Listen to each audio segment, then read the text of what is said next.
Shalom, selamat malam, saudara-saudari yang terkasih di dalam Tuhan. Mari bersama-sama kita mau masuk ke dalam hadirat Tuhan dengan hati yang penuh dengan ucapan syukur. Pada malam ini kita berkumpul untuk mengangkat doa syafaat kita kepada Tuhan, dan kita juga mau mendengarkan firman Tuhan. Kita percaya bahwa ketika 2 atau 3 orang berkumpul dalam namanya, Tuhan hadir di tengah-tengah kita. Kiranya ibadah doa ini menjadi waktu yang kudus dan penuh perjumpaan dengan Allah. Mari kita mau siapkan hati kita dan kita mulai ibadah kita dengan mengambil saat teduh.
Amin.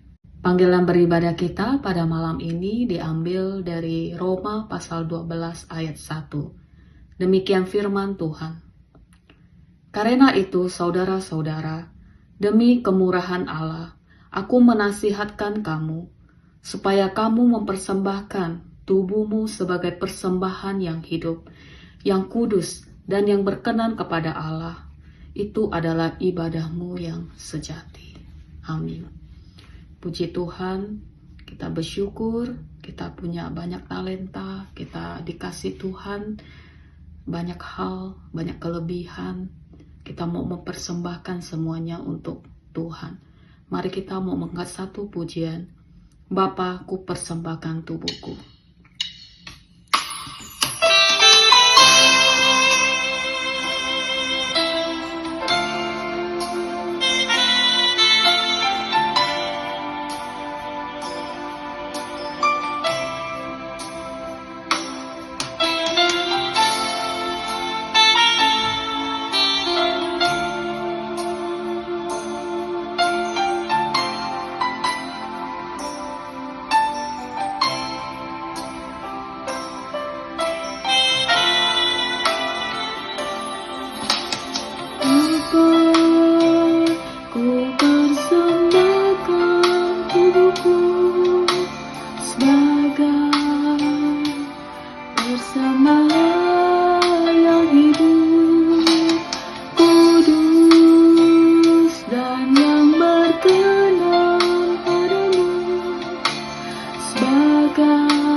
mempersembahkan seluruh hidup kita, segala apa yang kita punya, untuk kemuliaan nama Tuhan.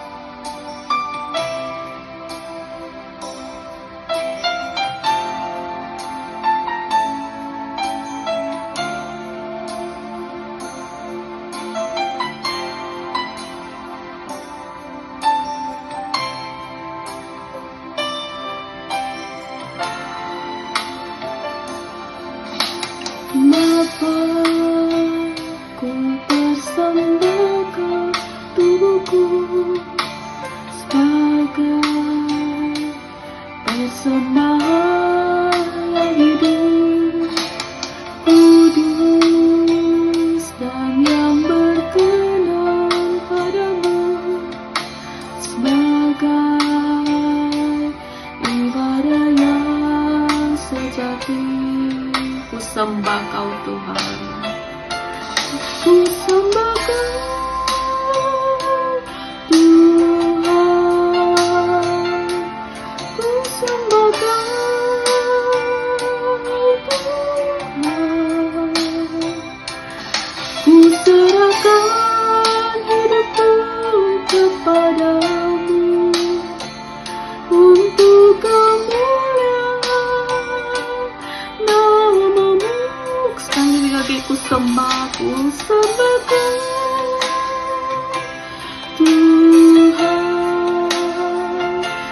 ku sembah Kau Tuhan, ku serahkan hidupku kepadamu untuk kemuliaan namamu.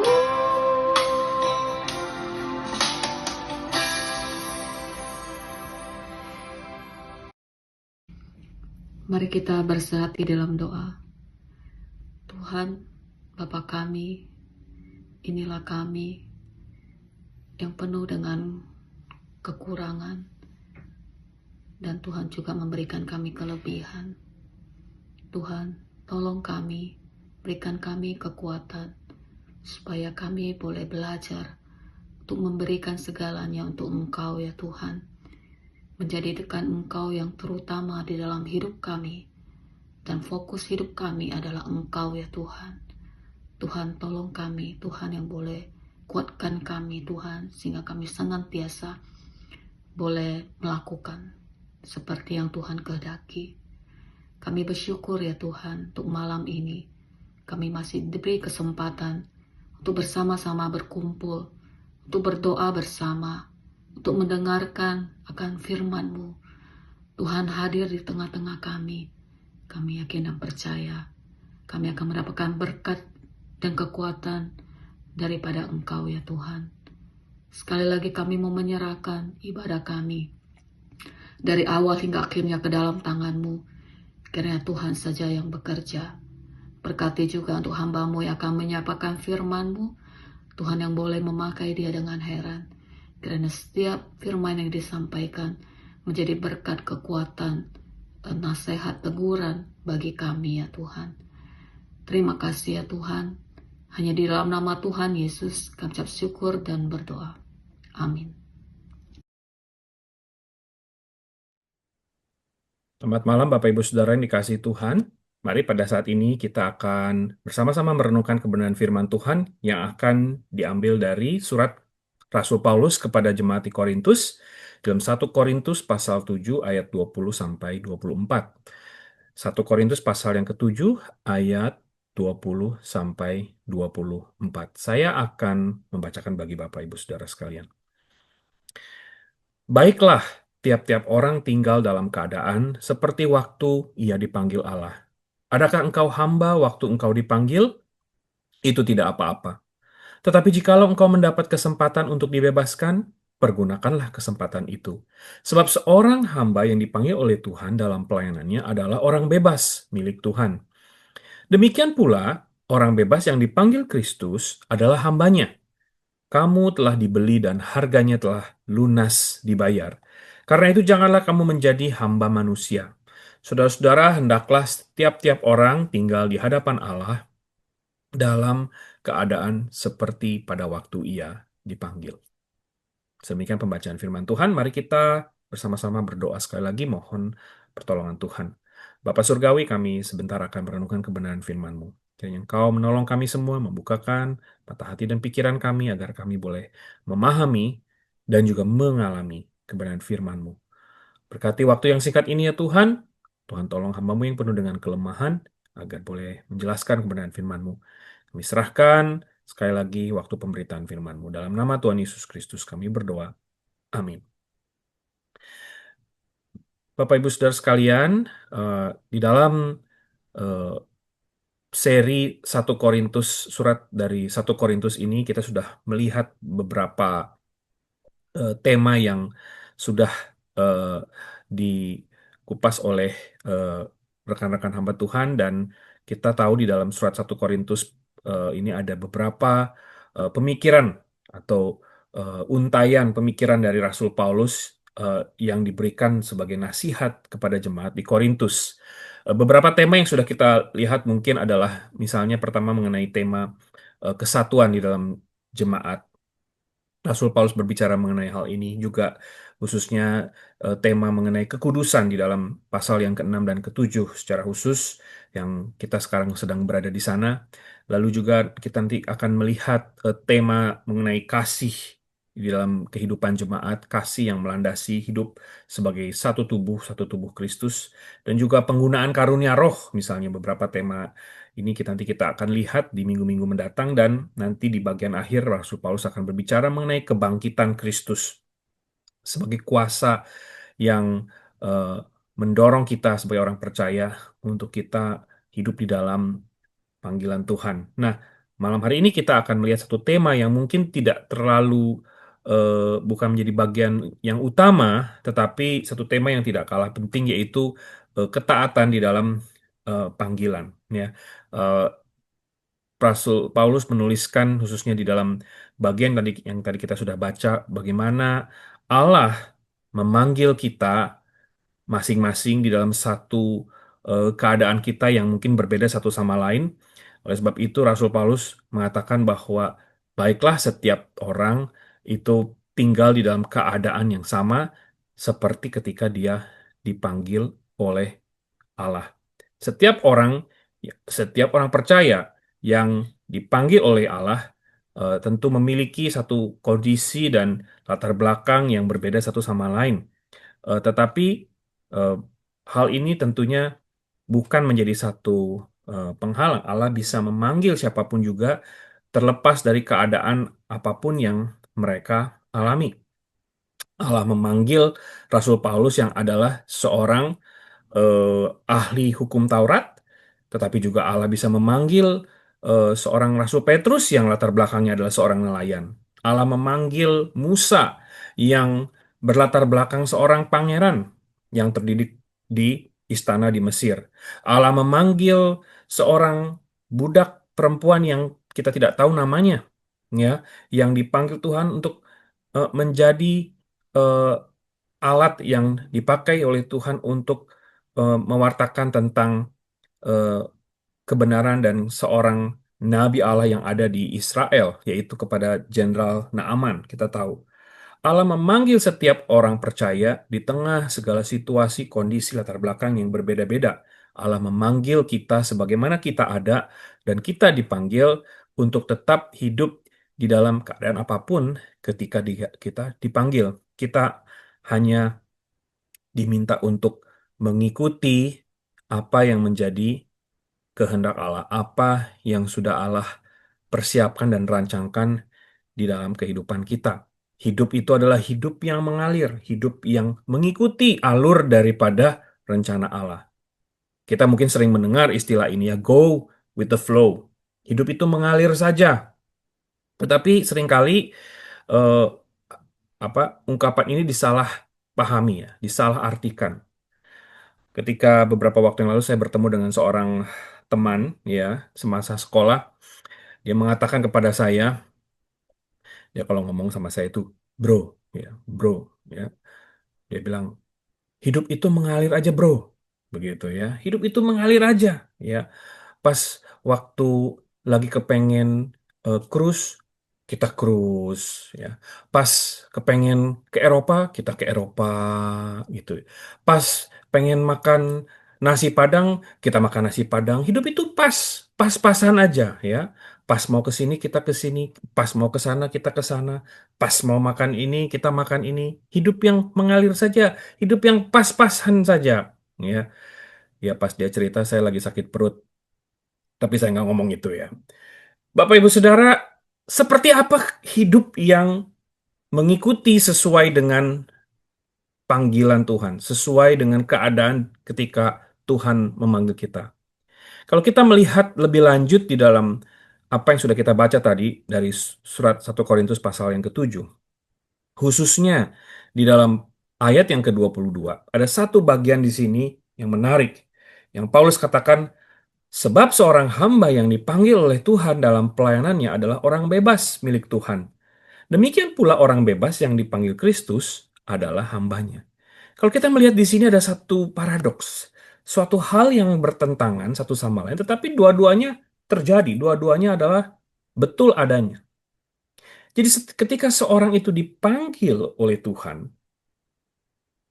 ketika seorang percaya itu masuk di dalam rencana Tuhan, mereka adalah sebetulnya dikatakan adalah seorang hamba.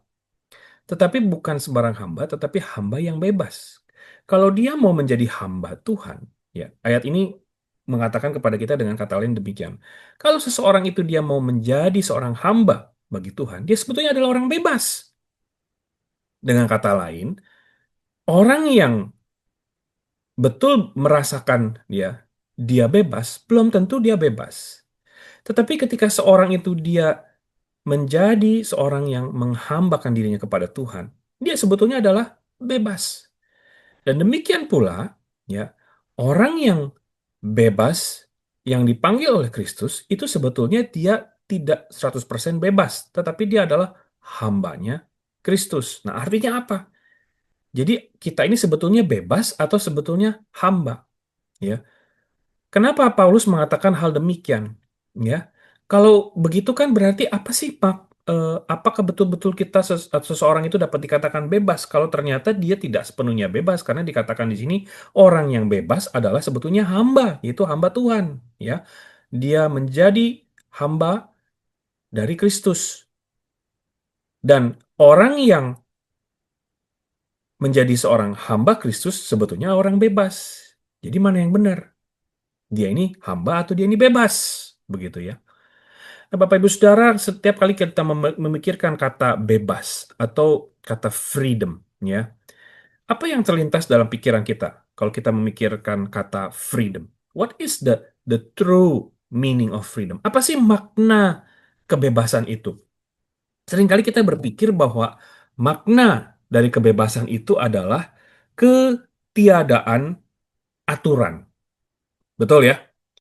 Kita semua ingin ya sebagai manusia ya, kita semua tentu senang kalau kita tidak diatur-atur oleh yang lain, begitu ya. Itulah makna kebebasan. Kita bisa bebas bergerak kemana saja sesuai dengan apa yang kita inginkan, begitu kan?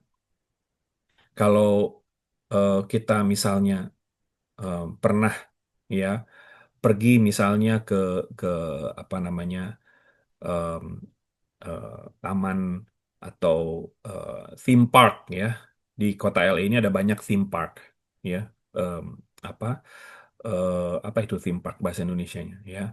Em, taman hiburan begitu kan. Misalnya Universal Studio atau Disneyland dan lain-lainnya begitu kan. Ada yang namanya apa, blackout dates ya. Kalau kita misalnya memiliki atau misalnya katakanlah eh, park ya. Eh, Kalau kita memiliki pas masuk begitu kan, kita memiliki atau seasons pass begitu. Kadang-kadang ada yang dinamakan blackout dates, yaitu tanggal-tanggal di mana kita tidak boleh masuk, ya, tanggal-tanggal di mana karcis yang sudah kita miliki itu tidak berlaku, kan begitu, ya. Nah, kalau kita mau memiliki karcis yang berlaku sepanjang waktu, kita harus membayar lebih mahal misalnya. Maka kita mendapatkan apa yang namanya kebebasan itu ya, freedom ya. Jadi freedom adalah sesuatu yang kadang-kadang sering dikatakan tidak murah. Freedom adalah sesuatu yang mahal. Kebebasan itu adalah sesuatu yang ada harganya yang harus dibayar begitu. Jadi apa itu makna kebebasan sesungguhnya? What is the meaning of freedom? Ya, freedom yang sesungguhnya adalah saya rasa bukan bukan berarti eh, ketiadaan dari penghalang atau aturan. Seringkali kita berpikir begitu, bahwa kebebasan adalah ketiadaan dari aturan yang menghalang-halangi, ya. The complete absence of any constraints. Seringkali itu pemikiran kita mengenai freedom itu. Tapi kalau kita berpikir lebih lanjut, freedom bukan seperti itu. Kenapa? Saya pakai misalnya beberapa ilustrasi. Kalau kita di sini mungkin di antara Bapak Ibu Saudara ada yang di rumahnya memelihara hewan peliharaan misalnya, binatang peliharaan misalnya ikan, ya. Kita punya kolam ikan, ya. Kita punya fish tank, ya. Ikan hias yang kita pelihara dengan baik di rumah kita yang menghiasi mungkin living room kita atau bagian-bagian di rumah kita, di ruang keluarga atau di dapur dan lain sebagainya. Kita punya fish tank. Ya, kita diingatkan bahwa yang namanya ikan, ya, seekor ikan itu dia hanya bisa bergerak di dalam air. Karena ikan itu dia bernafas dengan insang, menghirup oksigen bukan dari udara bebas, tapi dari air. Maka seekor ikan baru bisa menemukan kebebasannya di dalam air. Apa yang terjadi kalau kita, dalam tanda kutip, membebaskan seekor ikan dari air dan kita memindahkannya ke darat? Apa yang terjadi? Dia akan mati, Bapak Ibu Saudara. Kenapa? Karena yang kita pikirkan itu kebebasan bagi dia, justru itu adalah kematian. Ya, itulah realitas bahwa kebebasan itu ternyata ada batasannya, ada tolak ukurnya, ada koridornya. Bukan berarti kebebasan itu adalah complete absence of any constraints, ketiadaan aturan. Sama halnya misalnya kalau tadi kita bicara ikan, ya, misalnya contoh lain adalah pesawat terbang, Bapak Ibu Saudara. Sebuah pesawat terbang itu baru bisa dia terbang dengan bebas kalau dia memenuhi hukum aerodinamika. Dia baru bisa bergerak dengan bebas, dia terbang kemana saja menjelajah bumi ini kalau dia memenuhi hukum aerodinamika, yaitu hukum yang yang memungkinkan untuk pesawat itu dia mengapung di atas air, dia melayang di atas air, maaf, di atas udara, ya, dia melayang di atas udara dengan hukum aerodinamika, yaitu dengan sayap yang lebar, bagaimana udara itu lewat, bagaimana dia itu menggunakan apa namanya daya tarik gravitasi dan hukum aerodinamika yang sedemikian rupa. Tetapi kalau prinsip aerodinamika itu tidak terjadi, kalau hukum dan aturan aerodinamika itu tidak terjadi, maka dia akan apa? Dia akan jatuh. Itulah yang terjadi dengan sebuah pesawat terbang. Nah, Bapak Ibu Saudara, apa hubungannya ini semua dengan yang kita sedang renungkan di dalam makna itu tadi ya, kebebasan di dalam Kristus? Bapak Ibu Saudara, kita diingatkan bahwa sesungguhnya kebebasan yang sejati itu bukan berarti ketiadaan batasan atau aturan. Kebebasan yang sejati baru bisa terjadi ketika ada satu kondisi batasan-batasan tertentu. Bukan berarti kebebasan secara mutlak atau absolut. Dan saya rasa itulah yang dialami Rasul Paulus di dalam perjalanan kehidupan pelayanannya. Kita ingat bahwa Rasul Paulus memiliki satu kerinduan untuk dia bisa memberitakan Injil ke berbagai tempat. Tapi kita juga ingat bahwa ada satu waktu Rasul Paulus rindu untuk dia bisa berlayar pergi ke wilayah Asia Kecil untuk bisa mengabar Injil di sana, tetapi apa yang terjadi? Kita tahu, kita ingat di dalam Kisah Para Rasul dikatakan bahwa Roh Allah tidak mengizinkan, Roh Kristus tidak mengizinkan dia untuk singgah di Asia. Rasul Paulus juga ingin pergi lebih ke atas, yaitu ke Bitinia untuk bisa mengabar Injil. Tetapi Allah tidak mengizinkan. Ya, Allah menutup jalan untuk Rasul Paulus pergi ke Asia dan Bitinia. Sebaliknya apa yang terjadi? Kita tahu bahwa Rasul Paulus dipanggil oleh Tuhan secara tidak terduga ke tempat yang jauh, lebih jauh dari Asia dan Bitinia, yaitu kemana? Menyeberangi Laut Aegea, yaitu ke Makedonia. Nah, kalau kita lihat di sini, Rasul Paulus menghidupi apa yang dia nasihatkan kepada jemaat Korintus. Bahwa ketika dia berada dalam panggilan Kristus, dia adalah hamba. Tetapi pada saat yang sama, sebagai hamba Kristus, dia menemukan satu kebebasan yang sejati. Jadi paradoks ini dua hal yang terjadi dalam kehidupan Rasul Paulus. Dan kalau kita renungkan lebih lanjut, bukankah hal yang sama terjadi dalam kehidupan Tuhan Yesus yang adalah putra Allah itu sendiri? Dia yang tidak memandang rupa keserupaannya dengan Allah itu sebagai sesuatu yang dipertahankan, tetapi dia mengosongkan dirinya. Dia mengambil rupa sebagai seorang hamba. Mengosongkan dirinya mengambil rupa sebagai seorang hamba dan taat sampai mati. Kristus tidak mempergunakan kebebasannya secara absolut demi dirinya sendiri. Kristus menggunakan kebebasannya untuk dia justru membatasi dirinya. Membatasi dirinya. Dia justru mengosongkan dirinya, bukan hanya sekedar membatasi, mengosongkan dirinya. Oleh sebab itu disitulah Allah mengaruniakannya nama dari segala nama. Allah menempatkannya pada posisi yang tertinggi. Karena inilah yang Yesus sendiri teladankan. Bapak Ibu Saudara, bagaimana dengan Bapak Ibu Saudara dan saya? Apakah kita tetap hidup menjalani panggilan kita sebagaimana kita ada? Kita ingat nasihat Rasul Paulus di bagian firman Tuhan yang lain di dalam surat Filipi 2 ayat 12. Dia mengatakan, tetaplah kerjakan keselamatanmu. Apapun itu yang saat ini sedang kita alami. Di dalam situasi kondisi apapun, kita dipanggil untuk tetap mengerjakan keselamatan kita. Kita dipanggil untuk tetap mengiring Tuhan dengan setia. Kita melakukan bagian kita. Kita membawa terang Kristus kepada orang-orang dunia di sekitar kita.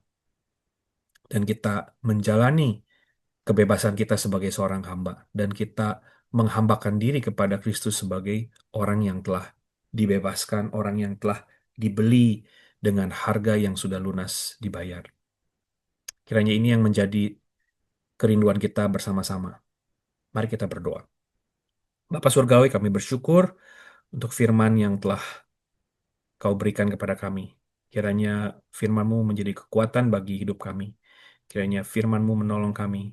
Melalui teladan pengalaman kehidupan Rasul Paulus, kami boleh menjalani panggilan yang Tuhan telah berikan kepada kami di tengah-tengah segala situasi kondisi yang kami alami. Mungkin bukan situasi dan kondisi yang mudah, tetapi kami percaya Engkau tetap merindukan untuk kami boleh setia di dalam panggilan kami. Terima kasih Tuhan untuk kesempatan kami boleh merenungkan firman-Mu sekali lagi. Kiranya Kau memberkati jemaat-Mu, memberkati gereja-Mu. Di dalam nama Tuhan Yesus Kristus kami berdoa. Amin.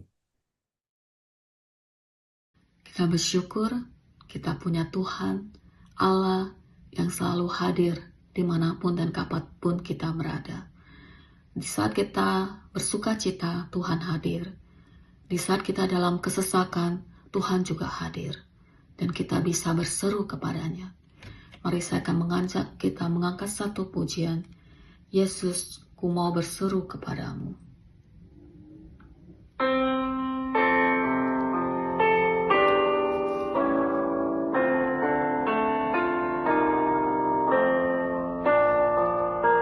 Mari kita mengangkat hati kita, jiwa kita, memuji Dia.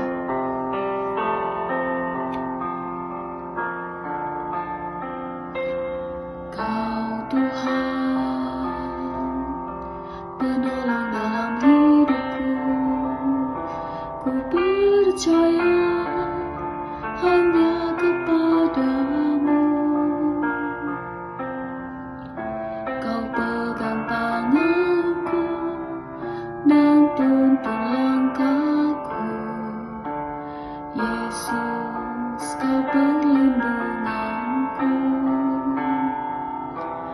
Kau Tuhan, kekuatan dalam hidupku, penolongku dalam kesesakan.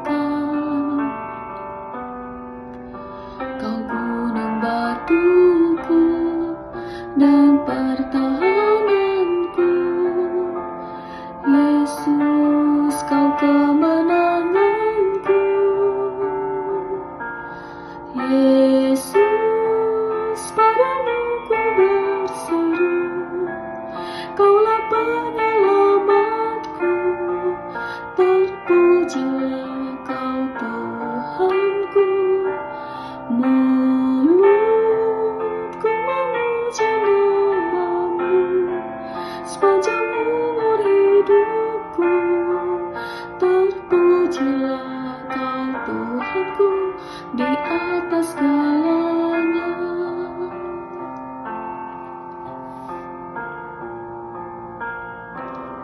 Kau Tuhan, penolong dalam hidupku, ku percaya hanya kepadamu. Kau pegang tanganku dan tuntun langkahku, Yesus, Kau perlindunganku. Kau Tuhan, kekuatan dalam hidupku, penolongku dalam kesesakan. Kau gunung batuku dan pertahananku, Yesus, Kau kemenanganku. Yesus, padamu ku berseru, Kaulah penyelamatku, terpujilah Kau Tuhanku. Mulutku memuji nama-Mu sepanjang umur hidupku, terpujilah Kau Tuhanku di atas segalanya.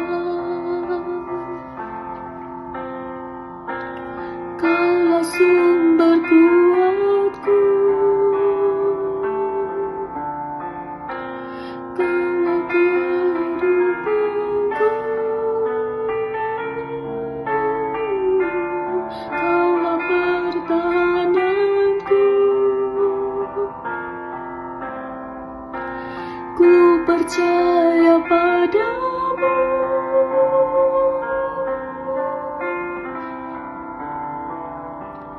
Yesus, padamu ku berseru, Kaulah penyelamatku, terpujilah Kau Tuhanku. Mulutku memuji nama-Mu sepanjang umur hidupku, terpujilah Kau Tuhanku di atas segalanya. Yesus, padamu ku berseru, Kaulah penyelamatku, terpujilah Kau Tuhanku. Mulutku memuji nama-Mu sepanjang umur hidupku, terpujilah Kau Tuhanku di atas segalanya.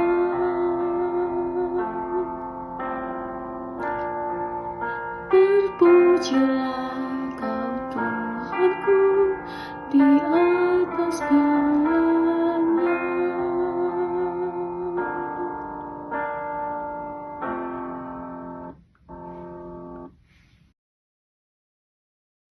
Bapak Ibu Saudara sekalian, kita bersyukur kita dapat berdoa syafaat pada malam hari ini. Saya mengajak kita saudara untuk berdoa syukur kepada Tuhan.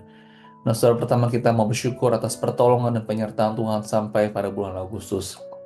Nah, saudara, kita berefleksi bagaimana melihat ke belakang, bagaimana Tuhan menyertai kita dalam keluarga kita, dalam pekerjaan, dalam kehidupan kita, tantangan-tantangan kita hadapi, namun kita bisa melewati semua karena anugerah Tuhan, karena Tuhan yang menyertai, memberikan jalan keluar, penyertaannya tidak pernah gagal, Dia selalu menyertai kita. Mari kita mau bersyukur kepada Tuhan karena begitu banyak berkat yang telah Tuhan curahkan bagi setiap kita sampai pada hari ini. Mari kita bersyukur kepada Tuhan.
Saudara sekalian, mari kita mau berdoa agar kita memiliki hati yang memiliki terus berdekat kepada Tuhan, terus melekat kepada Tuhan, dan penuh kasih dan penuh ketaatan.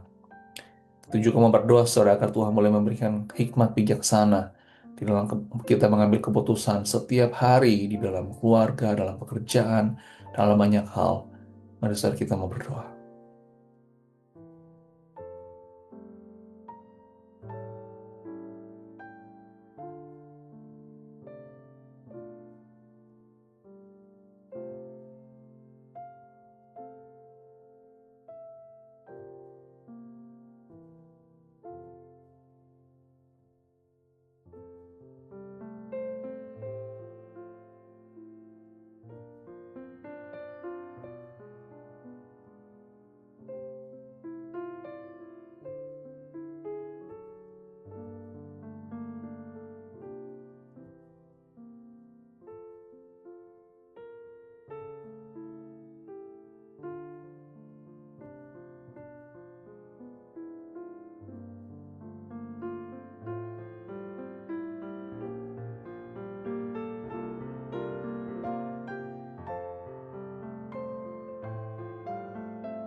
Saudara, kita mau berdoa bagi jemaat yang mengalami sakit penyakit. Bagi mereka yang mungkin ada mengalami tantangan dalam kesulitan dalam masa pemulihan, kita mau berdoa terus bagi Ibu Yung Yung yang di dalam masa pemulihan. Tuhan sehingga boleh menolong, memberikan pemulihan, memberikan kekuatan setiap hari. Dan juga terus mau berdoa bagi saudara-saudara kita mungkin yang sedang sakit dalam masa pemulihan. Terus Tuhan bagi Ibu Acen, bagi Ibu Jenny, Tuhan sering boleh menolong. Kita mau berdoa juga secara bagi relasi-relasi dalam keluarga atau pertemanan yang mungkin retak pada saat ini. Agar sungguh Tuhan boleh memulihkan adanya konflik, ada hal-hal lainnya, agar sungguh kasih Tuhan nyata dalam kehidupan kita dan keluarga. Mari kita mau berdoa.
Saudara sekalian, kita mau berdoa bagi anak-anak, bagi cucu, bagi generasi muda.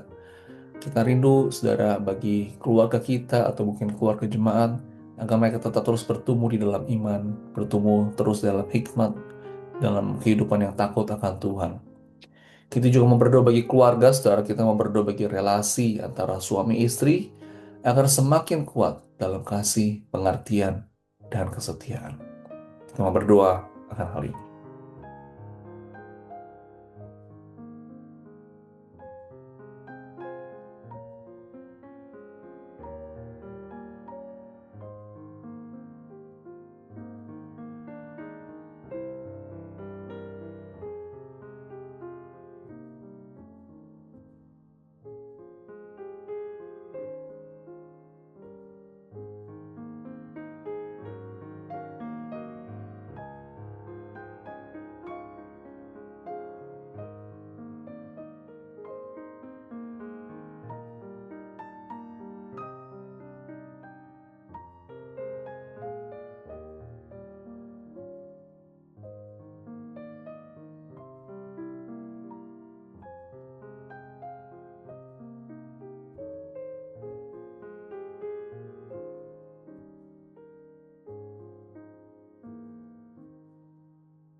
Bapak besar, kita mau berdoa bagi gereja dalam tangan Tuhan. Kita berdoa bagi ibadah pada minggu ini.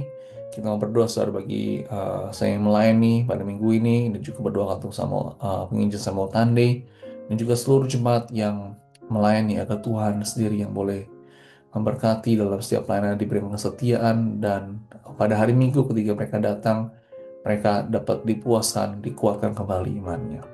Kita mau berdoa, saudara, bagi setiap jemaat, agar juga semakin rindu membaca dan merenungkan firman Tuhan dan terus bertumbuh dalam pengenalan akan Tuhan. Kita mau berdoa, saudara, bagi gereja.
Saudara, sekarang kita mau berdoa bagi negara Amerika. Kita mau berdoa agar Tuhan membawa pertobatan, kebangunan, dan haus akan firman-Nya di seluruh negeri Amerika ini. Tuhan terus boleh menolong, memberkati negeri ini. Kita terus dukung, berdoa, saudara.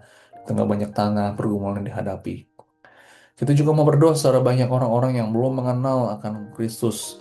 Mereka menolak akan menjadi Kristen, mereka menolak untuk mendengarkan firman-Nya. Kita mau berdoa, saudara, mungkin ada orang-orang di sekitar kita, orang-orang yang kita temui, dan juga banyak orang di negeri ini, agar sungguh mereka mau membuka hatinya untuk Injil.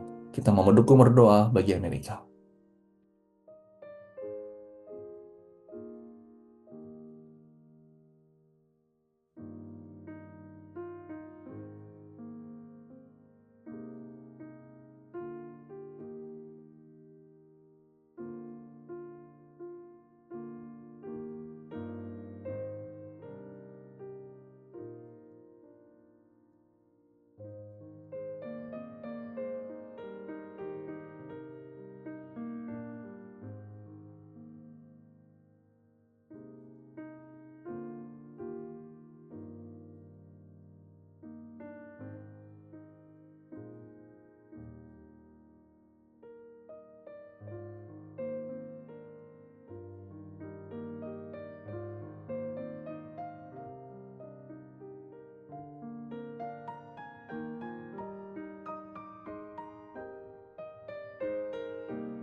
Saudara, kita mau berdoa bagi dunia, berdoa bagi pemimpin-pemimpin dunia, agar mereka memiliki hati yang takut akan Tuhan, dan tidak mencari keuntungan pribadi.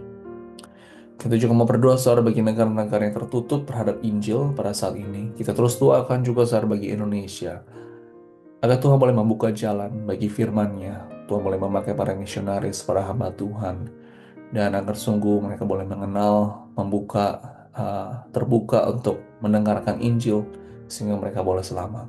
Kita mau berdoa saudara akan hal ini.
Saudara, mari kita membawa segala pergumulan pribadi kita, tantangan dalam keluarga, tantangan di dalam kesehatan, tantangan di dalam pekerjaan, dan ada banyak hal.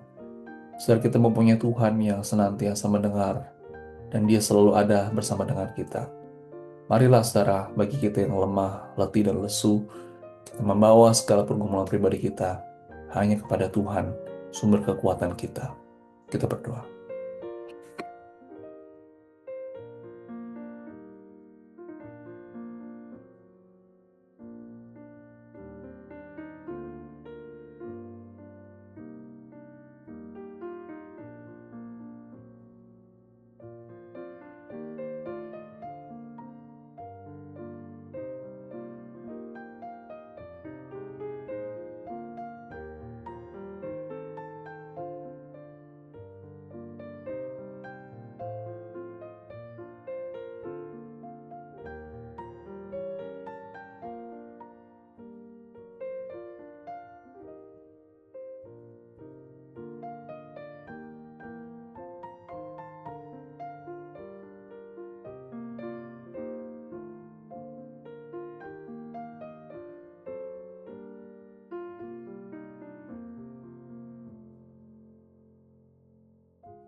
Kami bersyukur ya Tuhan, pada malam hari ini kami dapat berkumpul bersama.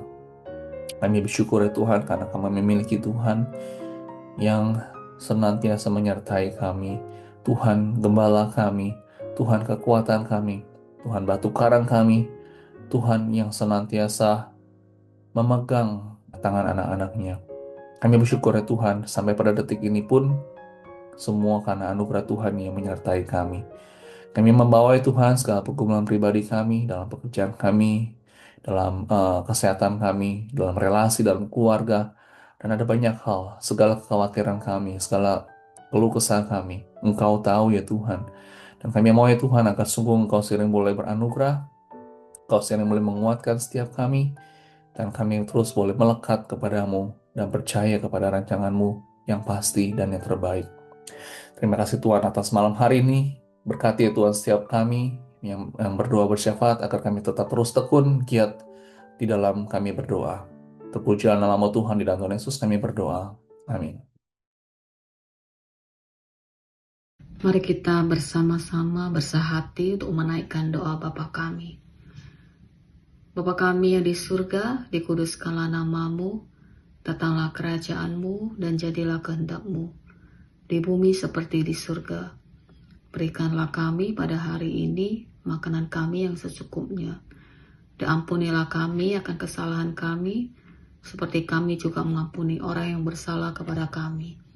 Dan janganlah bawa kami ke dalam pencobaan, tapi lepaskanlah kami daripada yang jahat. Karena Engkaulah yang mempunyai kerajaan dan kuasa dan kemuliaan sampai selama-lamanya. Amin. Kita akan mengakhiri ibadah kita pada malam ini, dan saya akan kembali mengajak kita mengangkat satu pujian, Ku persembahkan hidupku. Kiranya itu menjadi panggilan hidup kita untuk mempersembahkan seluruh hidup kita untuk Tuhan.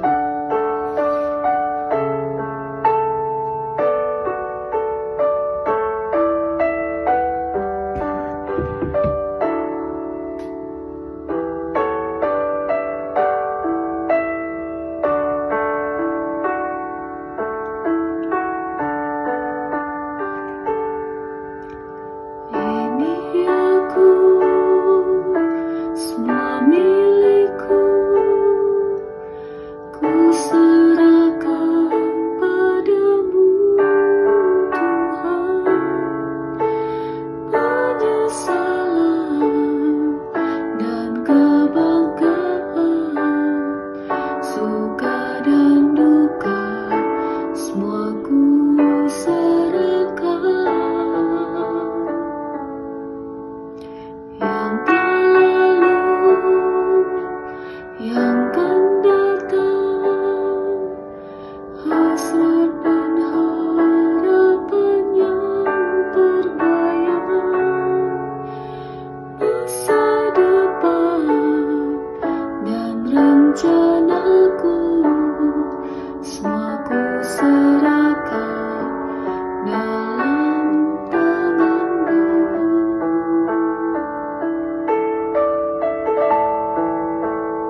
Mari kita menerima berkat, saudara.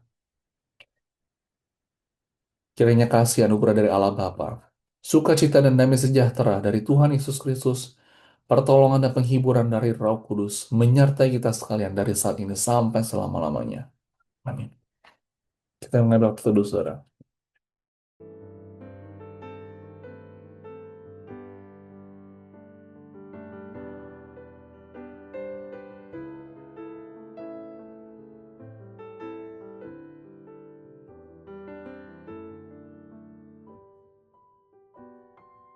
Saudara, demikian kebaktian doa pada malam hari ini. Senang saudara dapat mengikuti secara online. Kiranya kita tetap terus giat di dalam kita mengikuti kebaktian doa. Ajak teman dan keluarga untuk dapat mengikuti kebaktian doa ini.